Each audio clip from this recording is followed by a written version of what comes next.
I took the Verit posting because no one else wanted it. That is the honest answer, and I have given it enough times, now that the polish has worn off and only the truth remains. I was 39 years old, recently separated from a 12-year marriage that had ended, without drama, and therefore without closure. And I had spent the better part of a decade teaching standard language acquisition at a mid-tier Accord integration facility on Thesson Prime, the kind of place that processes newly arrived off-world populations, runs them through language modules, files their documentation, and moves them along. I was good at the work. I was not inspired by it. When the reassignment board offered me Verit Processing District, they framed it as a hardship post with a 15% stipend increase, and I signed the transfer within the hour. Verit is a rim world, not at the edge of anything dramatic, no frontier romanticism, no mineral rush, no contested zone, just a cold, flat industrial moon that had been used for ore staging for 200 years. Then decommissioned, then repurposed as an Accord refugee intake hub, when the Velorith succession crisis pushed half a dozen client species into diaspora. The school itself was a converted ore sorting warehouse, vaulted ceilings, corrugated insulated walls, lighting panels that hummed at a frequency just below conscious hearing and just above comfortable. In winter, and it was nearly always winter at Verit, frost collected on the interior corners of the east wall, and you could tell the time of day by how far the frost had crept inward. I arrived in early Accord month 3 of that year. There were 61 students in my intake cohort. Most were adults by the standards of their species, some significantly older than me, some so young I had to remind myself that developmental timelines were not universal. They came from 11 different species backgrounds, most of them displaced by the secondary collapse of the Vel-Orith trade network, which had unraveled fast when the succession crisis metastasized into something that the diplomatic observers carefully refused to call a civil war. My job was standard language acquisition, 6 hours of instruction per day, 5 days per cycle, rotating through phonemic foundations, grammatical architecture, and practical vocabulary. I had done this work long enough that the structure was automatic. The first 2 weeks of any cohort are assessment weeks. You learn who is performing above baseline, who needs additional scaffolding, who has already acquired standard language through informal exposure and is simply waiting for certification. You take notes. You identify patterns. I identified her in the first week, Sarah Koth. That was the name on her intake manifest. Age listed as 22 standard years. Species designation Vel-Orith tributary, one of the humanoid branches of the Vel-Orith lineage system. Enough genetic heritage that she passed casual inspection as near human, which at Verit meant she drew less institutional attention than the more obviously non-human students. Displacement reason listed as economic migrations, secondary to political instability. The assessor's notation beside her file was a single word, pliant. I have seen that word in 100 intake files.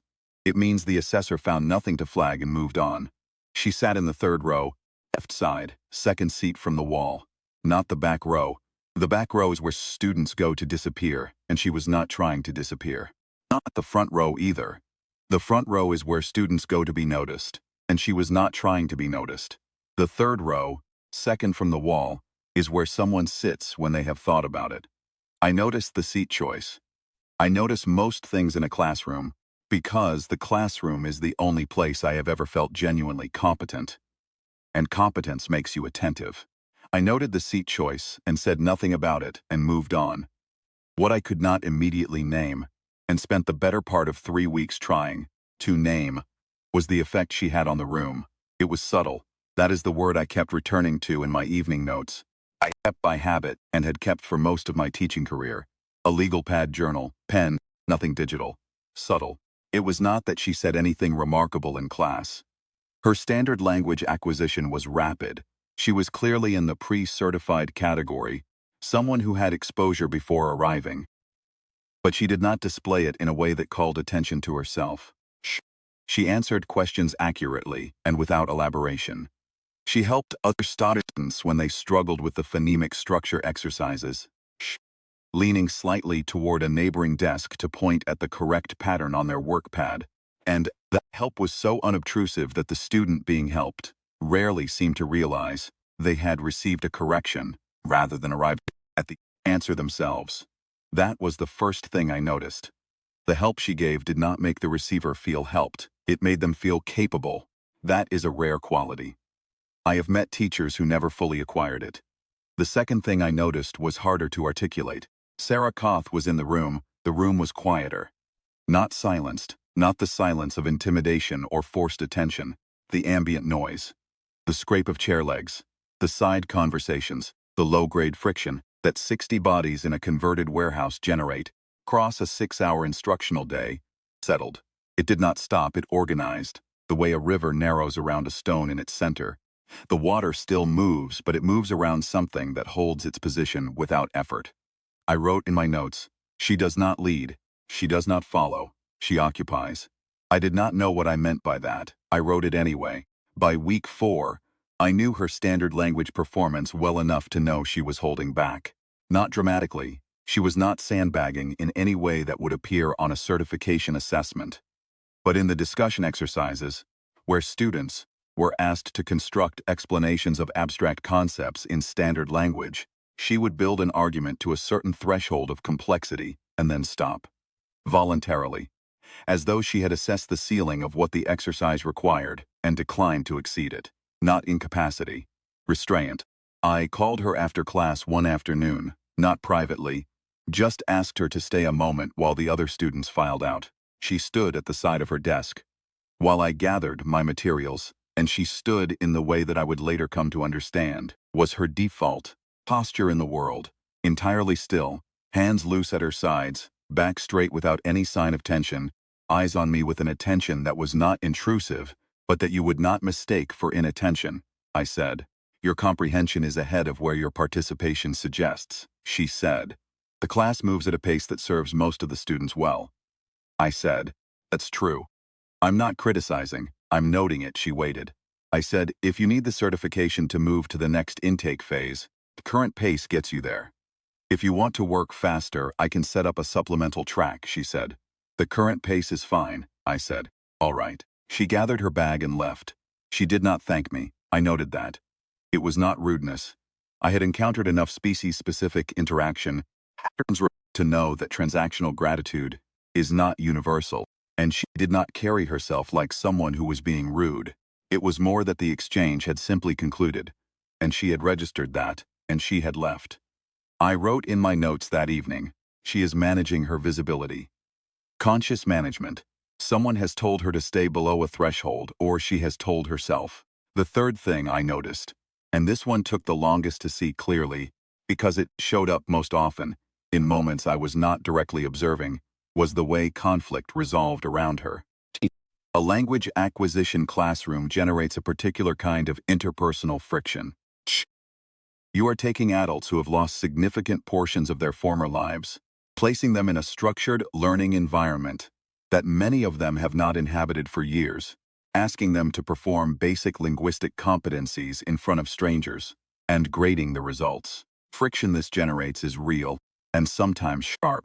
In every cohort I have taught, there are at minimum 2 students who reach a confrontation point with each other by week 3.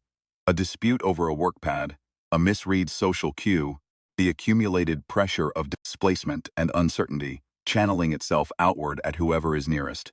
In this cohort, disputes did not escalate the way they did in other cohorts.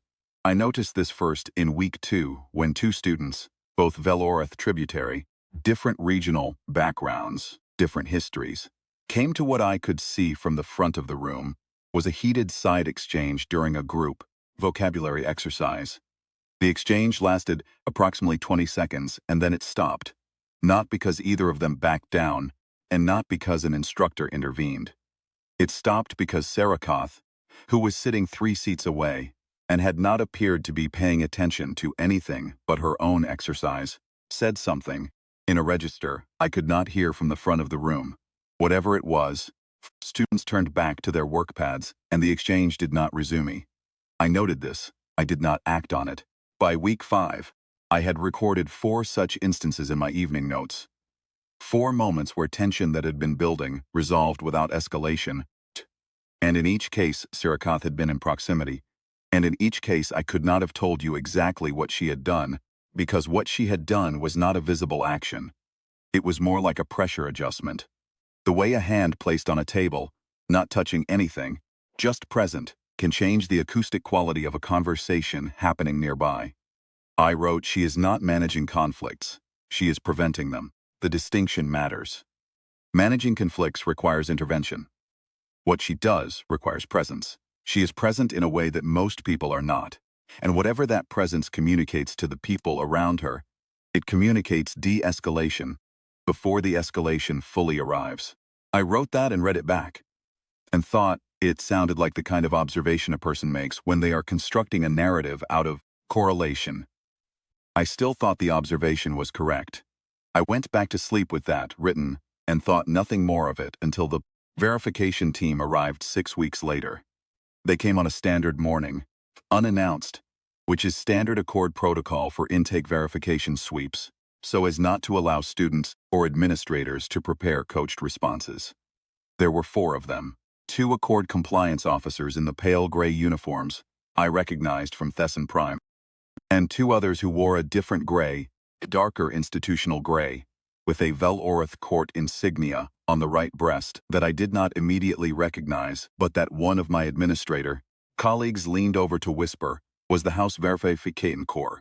House Verification Corps. I had heard of them. You heard of them in the way you hear of anything that lives at the edges of political crises, abstractly, with the understanding that their presence means something has become urgent. The Vel-Orith succession crisis had a missing element.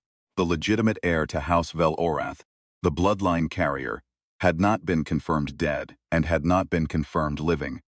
There was an individual currently sitting the throne, an individual the succession crisis observers carefully referred to as the acting claimant, but the Vel-Orith bloodline carries markers that can be scanned, and the acting claimant had successfully resisted independent scanning for 14 months. The missing heir, if alive, would register on any Vel-Orith genetic assessment array from a distance of roughly 12 meters. I knew all of this because I had read the background materials when I took the Varret posting, the way you read the background materials for any posting, thoroughly at first, then not at all once the actual work begins. I watched the verification team move through the classroom during the morning session. The Accord compliance officers were methodical. They were running intake documentation audits, which meant they moved from desk to desk, checking physical records against the central database. The court verification team moved differently. The senior member of the two, a tall Vel-Orith tributary with ash-gray skin and close-cropped silver hair, carried a handheld scanner at his side, held loosely, and he moved through the room with the rhythm of someone who is not auditing documents, but allowing a signal to accumulate. I watched the scanner. It was calibrated for proximity. It would register at 12 meters. The senior agent moved from the door toward the front of the room, then along the right wall, then angled toward the center. The scanner did not react. He moved toward the back. The scanner did not react. He moved along the left wall, 3rd row, 2nd from the wall, and the scanner did not react. He passed within 4 meters of Sarah Koth, and the scanner did not react. She sat with her workpad in front of her, and she did not look up. Her posture did not change. Her hands did not move. She kept her eyes on the exercise text with the same flat, settled attention she brought to every page of every lesson. The verification team left 40 minutes later. I heard them tell the school administrator at the door that the sweep had been negative. No. Registered Vel-Orith bloodline carriers in the current cohort. The administrator nodded and showed them out, and the school day resumed. I stood at the front of the classroom for a moment before beginning the next session. 61 students, workpads open, 3rd row, left side, 2nd seat from the wall, eyes on the page. I thought, the scanner missed something, or the scanner is not what I think it is. I am wrong about everything I have been noticing for 6 weeks. I began the session. I taught standard language for the rest of the day. I went home to the small staff quarters at the edge of the processing compound, and I ate a meal I did not taste, and I wrote in my notes. She did not react to the scanner at arm's reach. She did not react to the agents. She sat the way she always sits. Either she is exactly what her file says she is, or she is more practiced at stillness than anyone I have ever met. I closed the notebook. I went to sleep. I did not take the supplemental track question further. I did not ask her anything else about her pace, or her performance, or her intake history. I taught the class. She learned the language at the pace she had decided to learn it. She helped students who struggled, in the way that made them feel capable rather than helped. The room continued to organize itself around her, quietly, without anyone observing that this was happening. The corridor conversation sat in my chest for the better part of 3 days, and I did not put it in my notes. This was unusual. I put most things in my notes. It is how I process observation, has been since early in my career, and the habit runs deep enough that withholding from the notebook felt like withholding from myself. But I did not write it. I did not write it because writing it would have made it a record, and a record is a thing that can be found, and whatever I was holding, I was not prepared to make it findable. That was when I understood that I had already made a decision. I had not articulated the decision, had not examined it, had not weighed it against the attachment in my administrative mailbox, or the code of conduct that governs a cord educational, staff or any other framework. I had simply, at some level below deliberation, decided. The attachment sat in my administrative queue, unfiled, for the remainder of the cohort. I told myself, in the 3 or 4 moments when I examined this directly, that my reason for not filing it was evidentiary. I had no proof of anything, only observations, and observations without corroborating documentation do not constitute a sufficient basis for a flag under the Accord Educational Reporting. I had read those guidelines. They specify a threshold. I told myself I had not crossed it. This was, in the technical sense, accurate. In the more honest sense, it was a justification I was constructing around a decision I had already made. The decision was, no. I taught the class. 12 days after the verification sweep, 2 things happened on the same morning. The first, at the school, to find a coded message in my administrator mailbox from the Accord Regional Education Office. It was a standard instructional update notification, the kind that arrives several times a cycle, but embedded in the body of the message was a security flagged attachment that required my staff verification code to open. When I opened it, the attachment was a 1-paragraph instruction from the Accord Refugee Education Division. Instructors at VERET and 3 other processing facilities were to monitor their cohorts for any student, demonstrating atypical social influence, patterns, meaning any student around whom group behavior appeared to modify without visible leadership, and to flag such students for a secondary view. I read that paragraph 3 times. I thought about the way the ambient noise in my classroom organized itself around the 3rd row, second from the wall.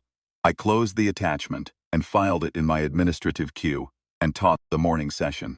The second thing happened at the end of the lunch break. I was in the small staff room adjacent to the classroom, eating something from a ration pack and reading the previous day's teaching notes, when I heard, through the thin wall partition, 2 voices from the corridor. One was a student I recognized, a young male Velorith tributary named Dav, who had been in the school for 2 cohort cycles and was pending certification.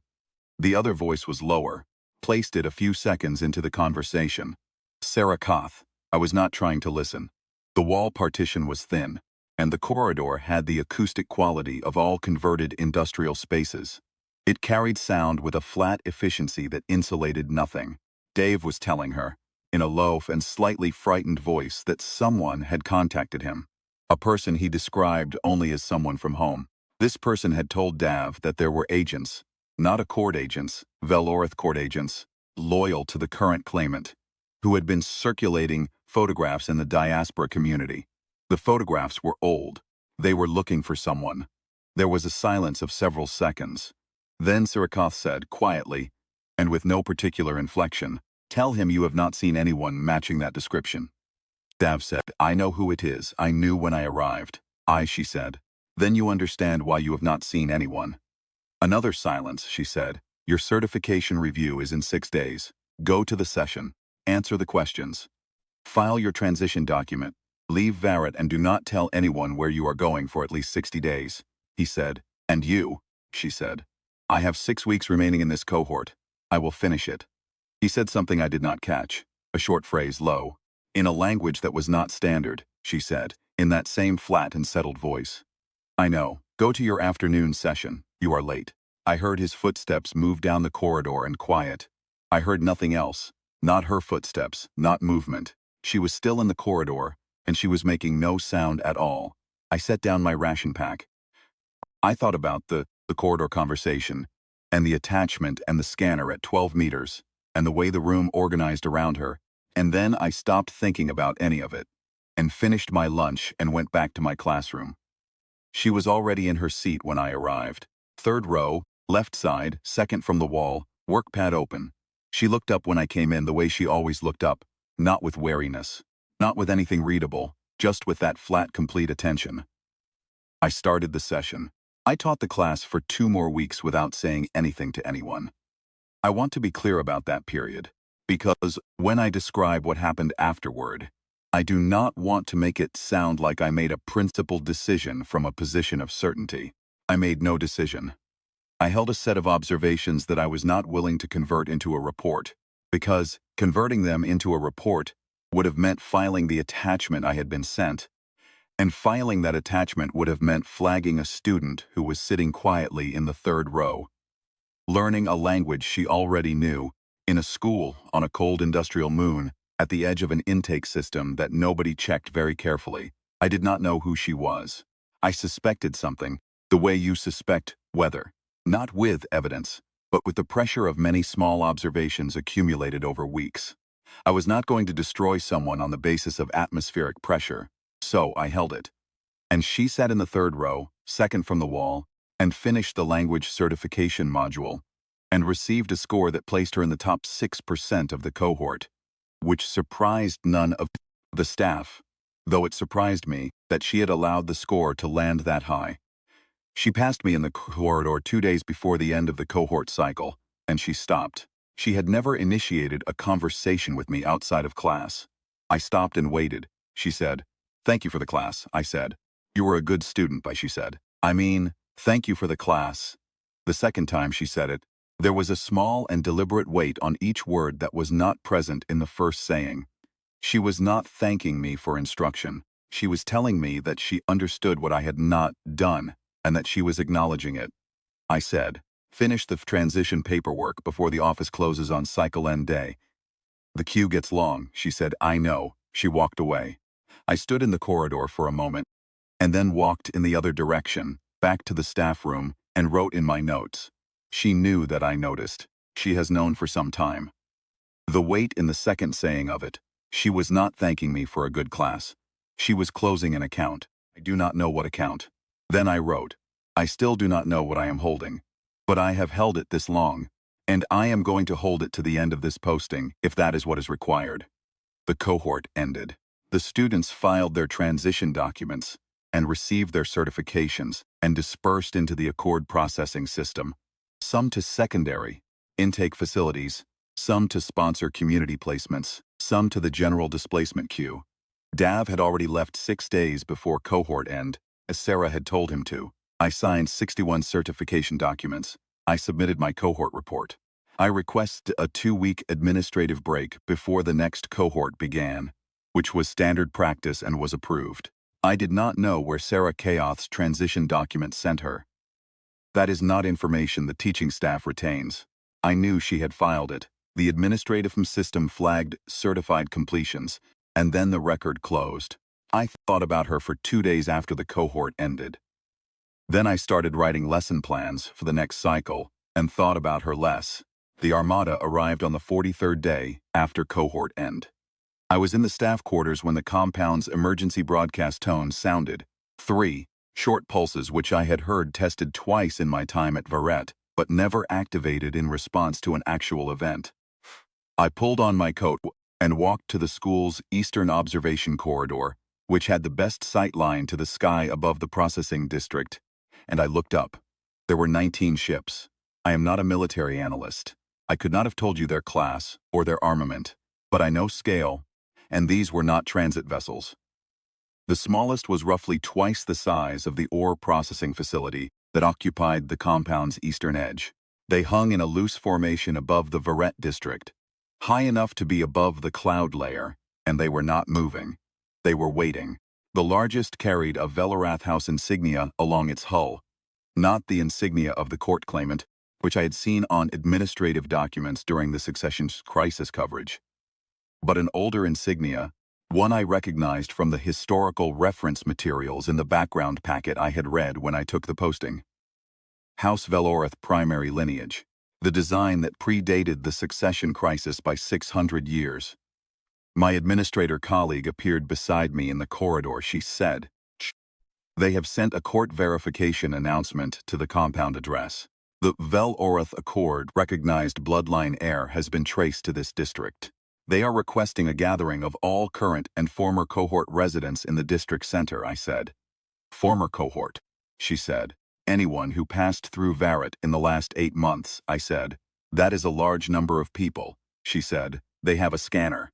The gathering was held in the district processing square, the open concrete plaza at the center of the compound, surrounded on 3 sides by processing hub buildings and open to the sky on the 4th. Took the better part of 3 hours to assemble the required population.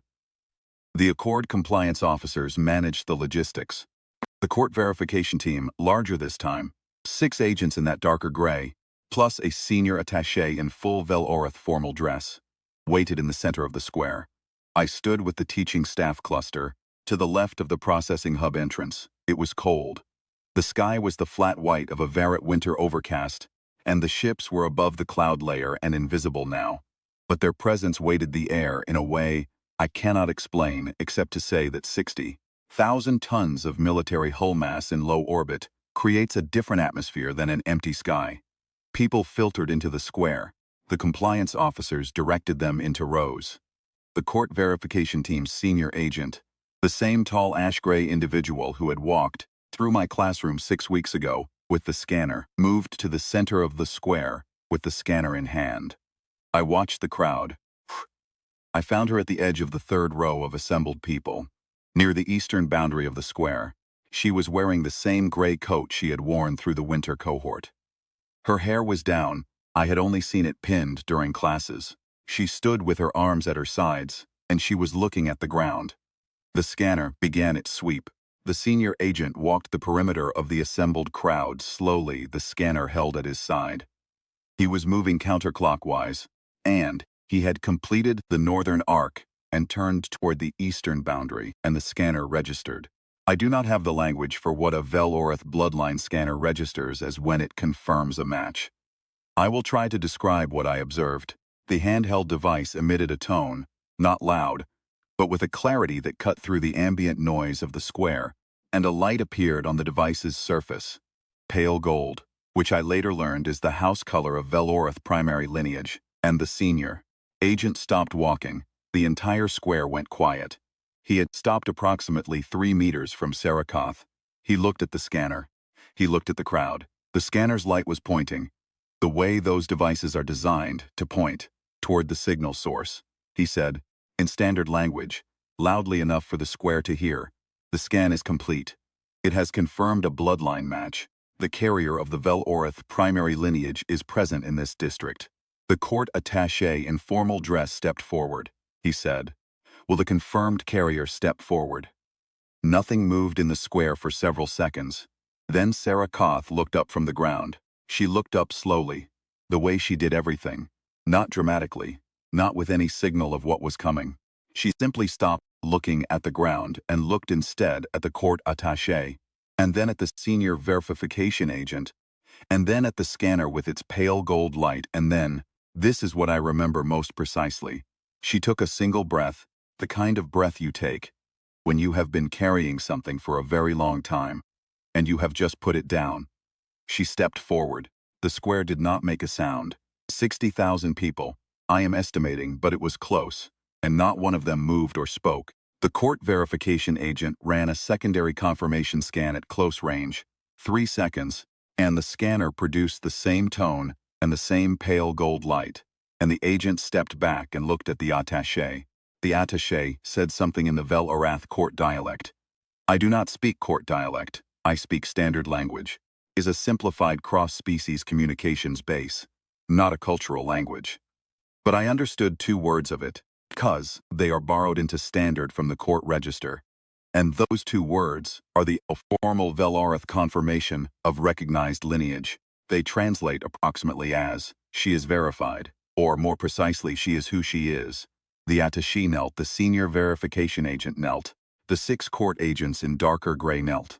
Then, in a wave that moved through the square like something physical, like the pressure change before, weather, the assembled crowd knelt. Not all at once and not the same way, because 60,000 people from a dozen species don't move in unison, but they moved in the same direction, and the direction was down. I did not kneel. Not because I was making a statement. I was standing at the edge of the teaching staff cluster, 40 meters from the center of the square.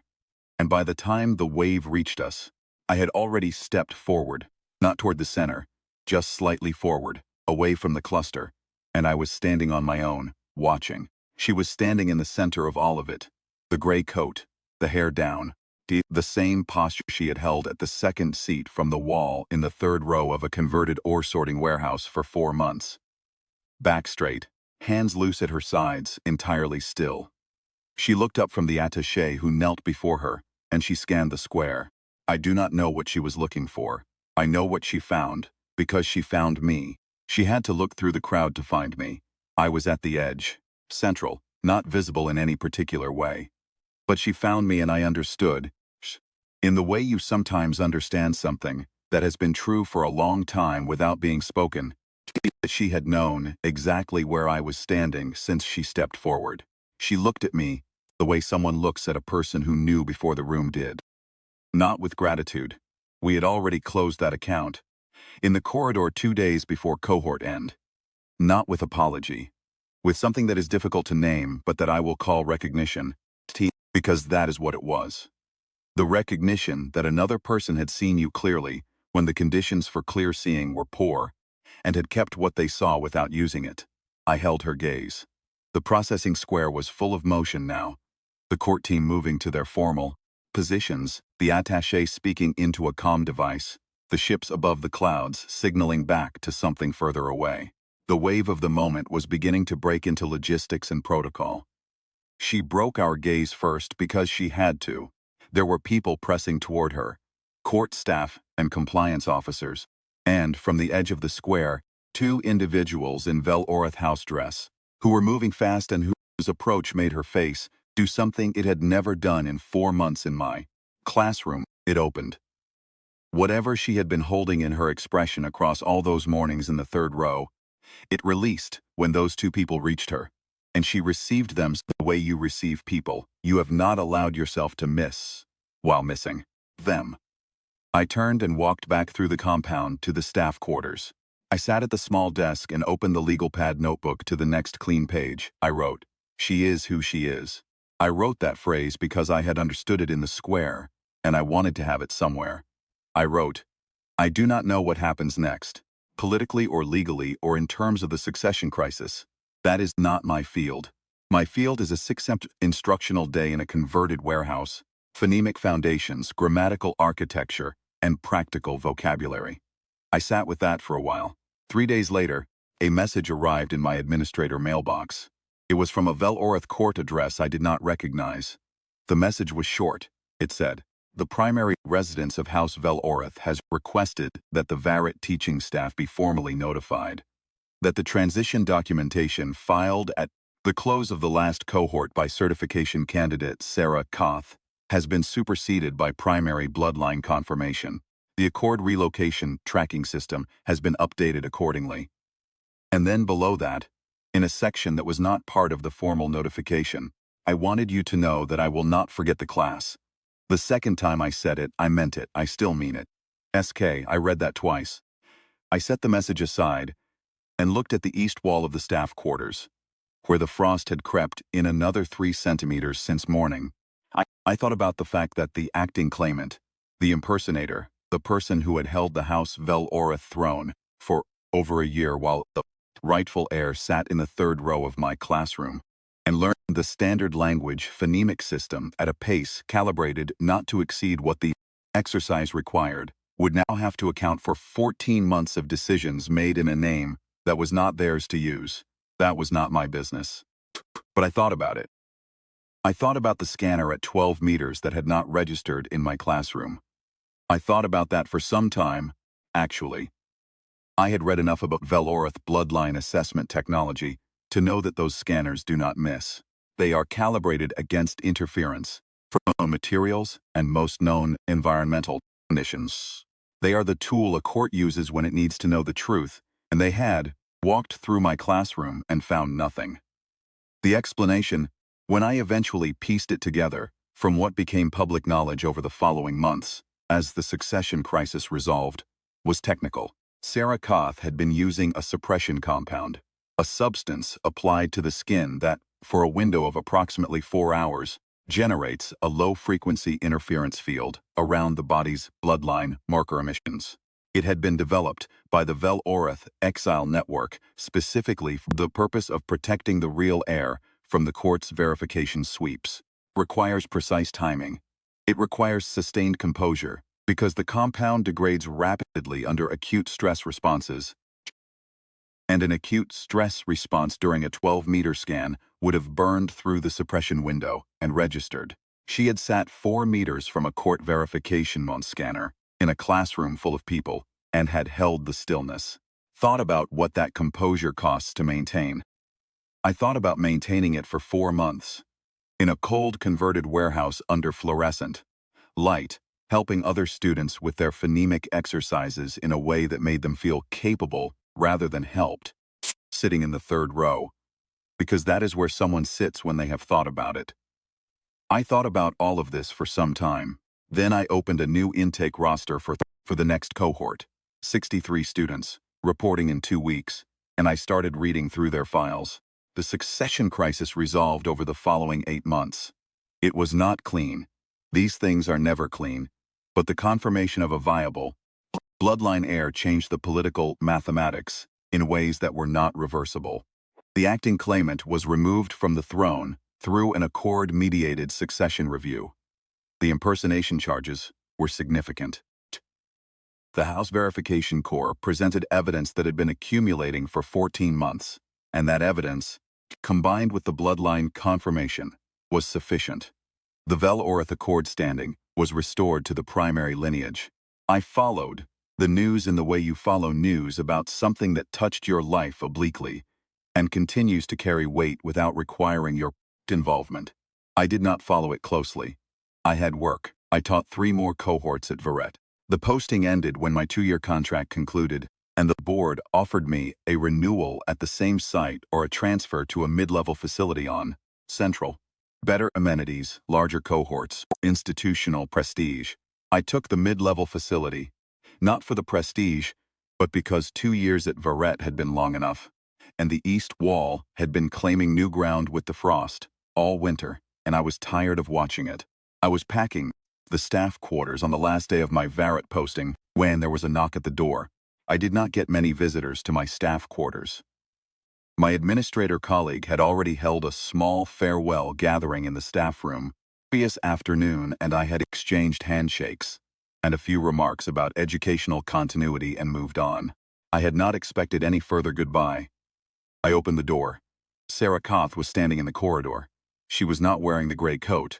She was wearing, and I am describing this accurately as I observed it, a deep navy formal garment with a house insignia on the breast in pale gold thread, and a court escort of 2 individuals stood some distance behind her in the corridor, far enough that the conversation at the door would be private. Her hair was pinned in the same arrangement she had worn to class. Eyes on me were the same eyes. That same flat, complete attention that I had first read as neutral, had later understood as something else, and now recognized as simply her way of being fully present. She said, "I was in the district for a secondary confirmation proceeding. I heard you were leaving," I said. "That is a long way to come for a secondary confirmation proceeding," she said. "The district is not so far," I said. "How are you?" she said. "I am a great deal busier than I was in the 3rd row." I said, "I imagine." There was a brief silence, not uncomfortable. The kind of silence between people who have already established, without discussing it, that they understand each other. She said, "The impersonator case has concluded. The verification record is clean. Velorath is." She stopped. She looked at me. she said.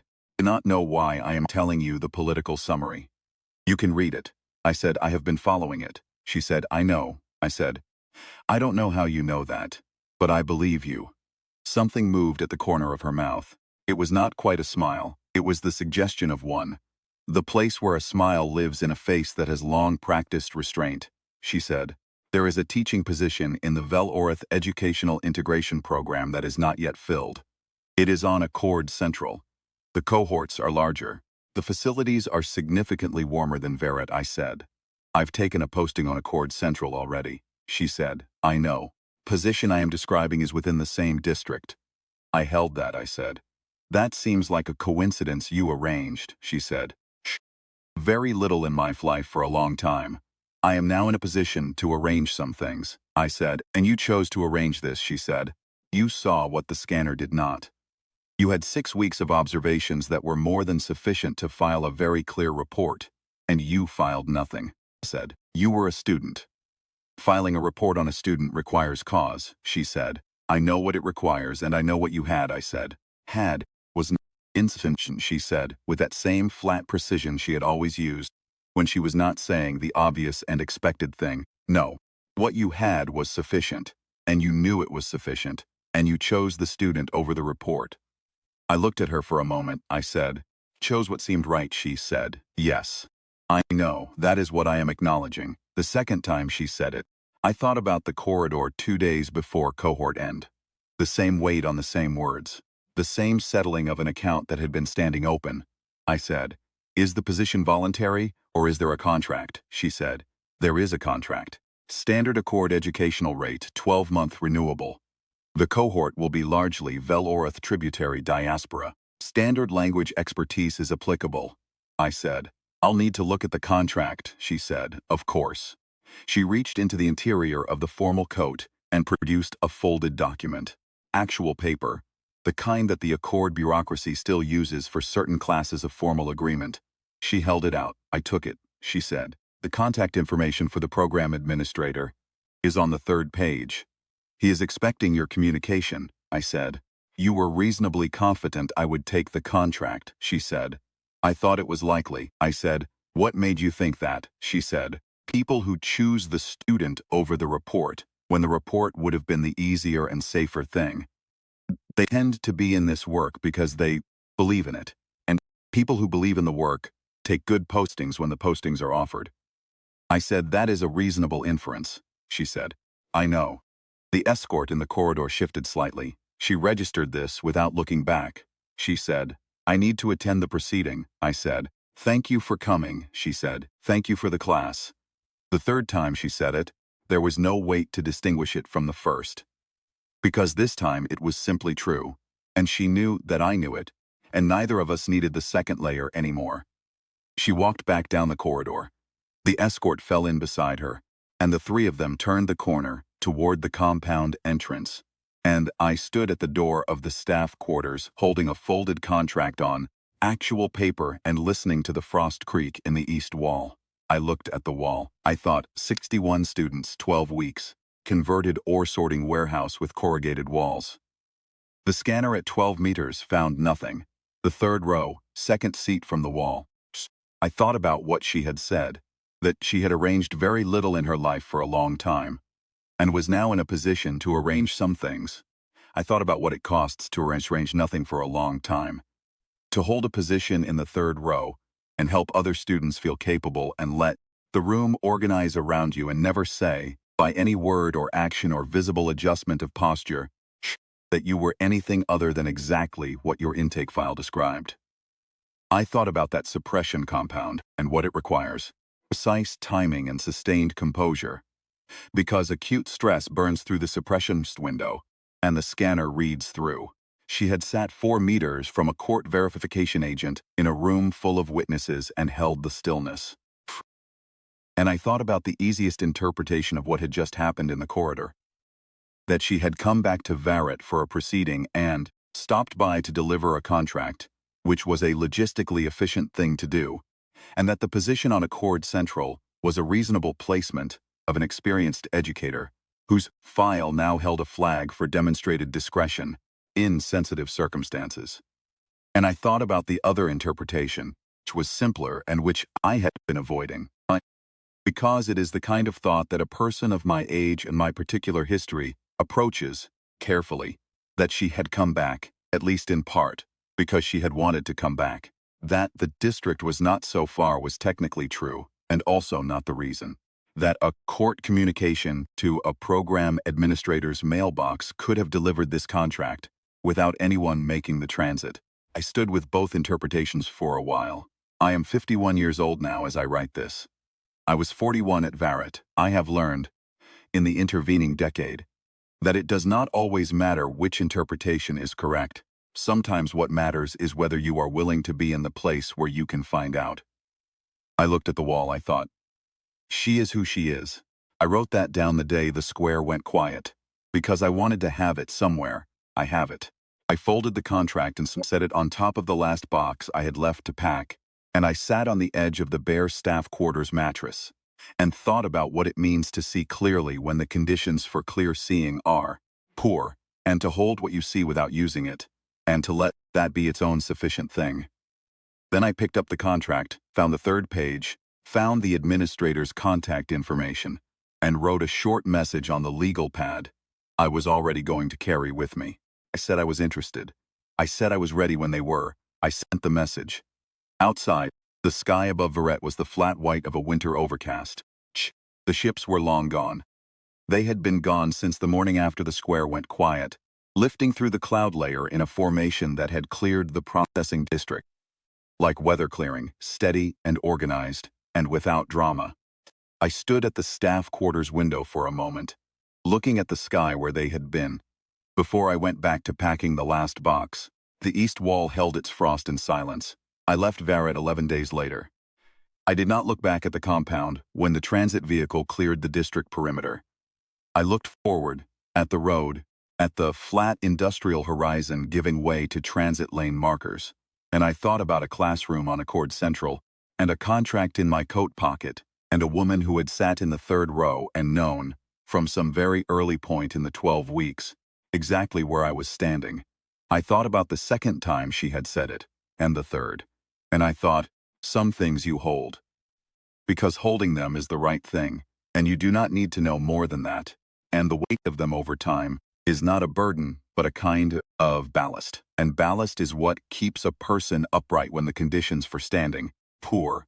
I held it all the way to Accord Central. I am holding it still.